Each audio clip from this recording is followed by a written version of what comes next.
We welcome you back from Sound Adventures on 93.5 FM, Laramie's home for the holidays. Brought to you in part by Pole Mountain Pharmacy, dedicated to the health and wellness of Southeast Wyoming from their location at 4th and Harney. And our fine folks at the Hilton Garden Inn. Colt and Irene, we appreciate your support of Trunk or Treat Laramie annually for 9 years running. And also the Benton Rusty, 308 South 2nd Street in historic downtown Laramie, perfect for your holiday shopping in historic downtown Laramie. Today in Studio 255, Tom Mattimore. Good morning, sir. Good morning. Good to have you in studio. And what you bring for us to talk about that we haven't discussed this far? Next year's elections. Yeah, 2026 cycle. We have 3 elections in 2026. Okay. First election is the 6-penny sales tax. The second will be the primary in August, and then the general election. When will the special initiative SPET? Yeah, SPET be? That will be in May. Is that going to be in May? Yeah, that's going to be in May. That placed a real burden on the county clerk. Why wouldn't we do it during the other pre-existing election situations so that there's not an additional cost to the citizens? Because what happens is the timing of when the 6-penny sales tax expires. They had to have it in May so that the 6-penny sales tax wouldn't expire. And that's the main reason. Could it be said that we didn't exactly plan far enough in advance to hold that so it wasn't an additional cost unnecessarily to the public? Well, no, the sales tax ends when the last project is done and the last check is written. Okay. All right, that's when point. the sales tax ends. The last project was Wyoming Boulevard. They paved Wyoming Boulevard from Pierce to the highway, and that will probably pay out in final payments and punch list and that stuff. When that finishes, that's when it's done. That's when the 6-penny tax ends, because it's a specific purpose tax. Right. So they decided to have it in May. The problem it makes for the county clerk is you also have deadlines for filing for candidates in May. Right, May 15th to the end of May. So you have to deal with that and the election and get ready for the primary. And since Kayla White is running for re-election, this will be an election year for her. This is an election year for her. It's all after May 15th. The entire election process will be run by her staff. Now, Kayla's a Democrat. I'm a Republican. She's a great clerk. She started in August, I think it was, or July. She started getting people. She started holding monthly meetings with representatives from both the Republican Party and the Democrat Party. This is for election staff and judges? This is for election staff and judges, all kind of people. Good. And we began to plan the election cycle. It's underway. Right? So that we would discuss how we're going to do polling centers, because the problem is the school would not close the schools during election day. Okay. They say they needed the extra days. You get into all kinds of problems because you're going to have people walking into schools when there are kids there. Now, 40 years ago, when I started, 55 years ago when I started voting, you could have elections in schools. It's a whole different world. Security in schools are different. All classrooms have lockdowns and alarms and things like that. So the security situation was such that she couldn't really justify holding polling places in the schools like we have in the past.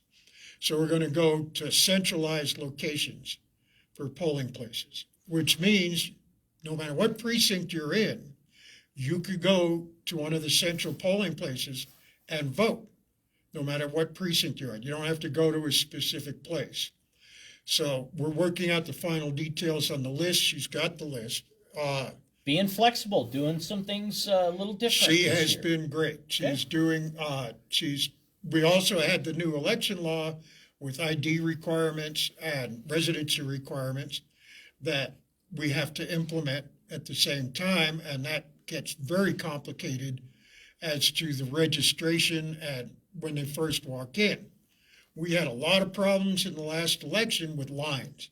extremely long lines. I was at 14-2. We didn't have that problem there, but on Spring Creek at the school, we had hour and a half long lines. People were backed out the door.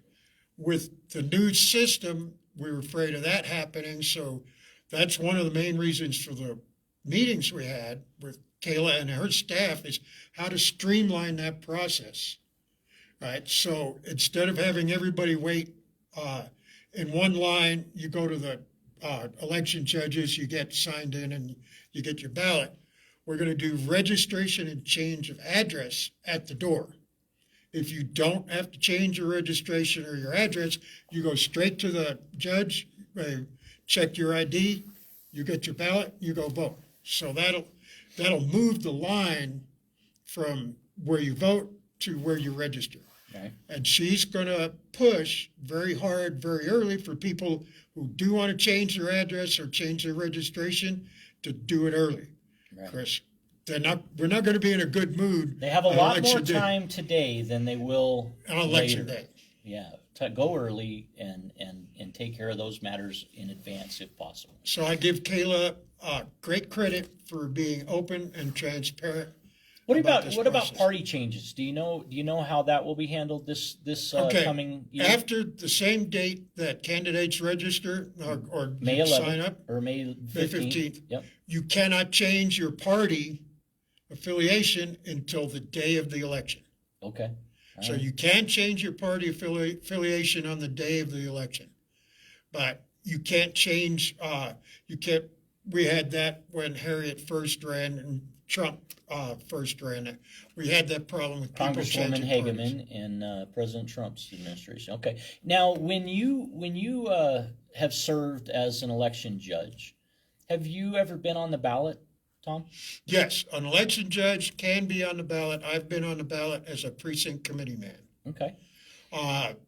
We've had election judges who were on the ballot for city council and other offices. You just cannot be a judge in the precinct that you're running in. So since I'll be running in 14-3 for precinct committee man, I'll be a chief judge at the election, whatever polling place I'm in, and I will not be able to hand you a ballot for 14-3. Another judge will have to hand you a ballot for 14-3. You can't touch it. I can't touch it. Right. All right, so that's fine with me, and I can give you a 14-2 or 13-1 or whatever, but I can't give you. I cannot touch the Now, ballot do you campaign to be an election judge? as Do you, little as I possibly or a can. precinct? No, precinct? precinct committee man. Committee man? I love being an election judge. I think it's a great civic duty. I wish more people would sign up to do it. Who's in the roster of those to be considered for such a position? Well, you have to be a registered voter, resident. You have to have all the qualifications to vote. Mm-hmm. Right? You can be as young as 16 to be an election judge. Okay. So And that's who the only difference. is our clerk, Albany County Clerk, White, the only one who selects No, each member, or is there election judges, collaboration? so the two political parties and the independents submit a list of people to the clerk who they feel are available to be judges. Right. And then Kayla will determine, she likes to have, every clerk does, have an equal number of Republicans and Democrats, and then an occasional independent to make sure everybody's on the up and up. Okay. But one of the problems is there's a lot more Republican volunteers to be judges than Democrats. So sometimes she has to draft people. Okay. But And what's involved with applying to be such a judge? it's pretty simple. You go to the county clerk's office. Tell them. Yeah, tell them you want to be a judge. Okay. And they'll say, great, sign here. And you have to go And to they'll the let training. you know if you're in. And then you have to go to the training sessions. And what's that involve? What's that entail in general? Well, you have a guidebook. We're going to be writing a new guidebook this year on what this is. That's an inch thick. This is the election code. I had Title 22. Wyoming State Election Code. Okay, all right. That's how much narrow spacing and double-sided pages All right. on, that's the rules for an election. And Kayla will hand these out to anybody who really wants it. But the judge will get a guidebook that shows you how to check IDs, how to use the computer system to check how to set up the DS200, what you have to put, where you put the signs, what signs you have to put up on the door. It's a complicated process. You get there an hour to an hour and a half before the polls open. You set up the election, right? And then after the polls close, you break it all down, and sheriff will send a deputy over and escort the ballot box over to the county office. Okay. Now, what's the distance from any polling place for a candidate not to be able to politic or campaign? I believe it's still 100 feet. 100 feet. Okay. Yeah. All right. So, as a person on a ballot, what's the distance that you have to maintain? Is it 100 feet from any polling place after you vote, or are you allowed to be an election judge?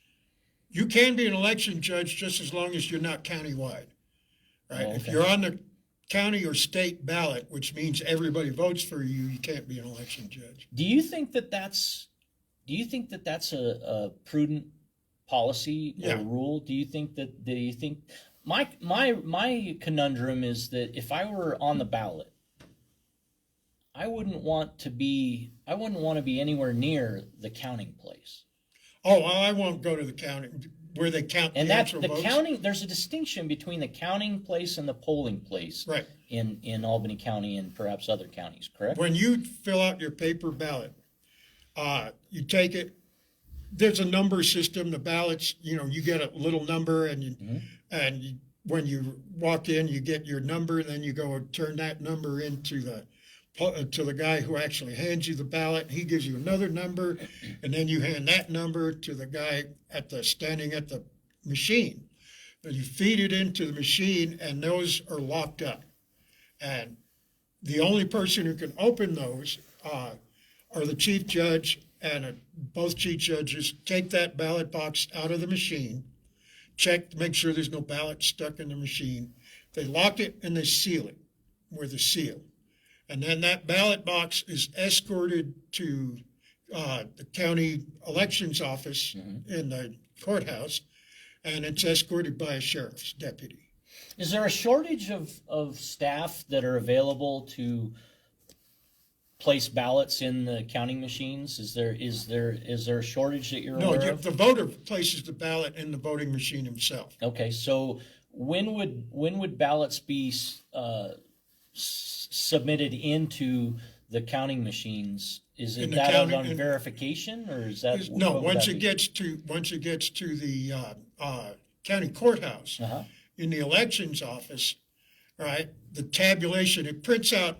The tabulators will print out a form saying who got what vote for each office. Okay. It will tell you if there were any undervotes. In other words, offices that nobody voted for. Right, and then they voted for 1 out of 3. Yeah, it'll tell you it'll tabulate all the votes, right? That tabulation from each of the different DS200s will then turn around and be entered into the record as this is what the vote tally was. Okay. Then that gets double checked and triple checked, right, to make sure that there's no problems and everything reconciles. You have to reconcile. We have to count the number of ballots that were issued out to people, and that has to match the number that goes into the machine. So unless you get a spoiled ballot or a provisional ballot, if you spoil your ballot, you ask for a new one, and that goes in the spoiled ballot. What constitutes a spoiled ballot? Somebody voted for the wrong guy. So I voted for the wrong one. guy. I marked the wrong one. You mark the wrong one. You bring it back. They'll give you another one. All right. It'll go in a special envelope for spoiled ballots, and or if you take it to the machine and you've double marked something, the machine will kick it out. Gotcha. Okay. So then you have to go get. These are all ballot. scenarios that can happen in any given They happen election. all the time. Right. Okay. Now, so what else might you share with our audience regarding elections upcoming in 2026? Any final comments, Tom? Get out of the house and go vote. You know, Right. just get off your butt, right? Be a responsible citizen. Get involved. Yeah. Get involved and go down and vote. Your vote matters. Make your vote count. It is the greatest right you have in the history of mankind. You can go and vote against anybody you want, and you can vote for anybody. Nobody else in the world had that until we invented it. So when you talk about 3 elections this coming election cycle, first is be in May, and that's a specific purpose excise tax initiative that will designate and delineate specific items that will be, it's a road that needs repaired. It's a specific Firehouse feature that needs enhanced. It's a specific purpose for each of the dollars allocated and suggested to be spent. Now, it's not something that in city or county measures you either vote for or against the entirety. You don't say I don't like this. You don't. Yeah. It's not a line item. Some states you do. Line item veto in Wyoming and Some Albany states County, right? the sales tax delineates each project, and you can vote for or against each project. You feel like we should maybe consider that here? You might consider it. I don't see I have any objection to it. But Yeah, I don't necessarily. I do. I have heard more conversations since this surface water management program will have 4 million on the specific purpose excise tax proposal. That proposition includes 4 million. And Yeah. it strikes some people as double taxation. It strikes people as Well, it as an- eliminates basically that 4 million will eliminate one project from the fee structure. So instead of needing on paper 135 million, they'll need 131 million. It's not like it's not all going to the same purpose, but it has brought up some conversation as to why not just go with the 7th penny initiative. I mentioned that the focus group discussed that. What was the summary of the focus group? It was ignored. This focus group said, right, if you want to do this, do a 7 penny and It's convince the important public. enough. Yeah, it's important enough to go this way. Why have those comments been ignored in your estimation? Too complicated to do. Seems very simple. 7th penny on every dollar would be dedicated to this specific purpose. Well, I'd have to check the ordinances, but I think they get into legal problems. I wonder. They get into legal problems all the time anyway. I remember a presentation element by Director Wade that suggested that perhaps it wouldn't come in a predictable enough fashion, in a measure of pace that was conducive to accomplishing. Well, rain doesn't come in a predictable fashion. Good point. Good point. Tom Mattimore, our guest today on the Talk Shop in Studio 255. We want to invite everyone, if your group or organization have comments or concerns or topics you'd like discussed, make your way to the Talk Shop. Studio 255, wide open Monday through Friday, 6 a.m. to 9 a.m. Weekly, and other times mutually beneficial and something that we can accommodate. We're going to do it. Email radioworks@mail.com. That's radioworks@mail.com. Phone number 307-760-3642. And that is the Talk Shop segment today with Tom Mattimore. Thank you, Mr. Mattimore. We appreciate your joining the Talk Shop and any other closing comments today. Get out and vote. Serve your community.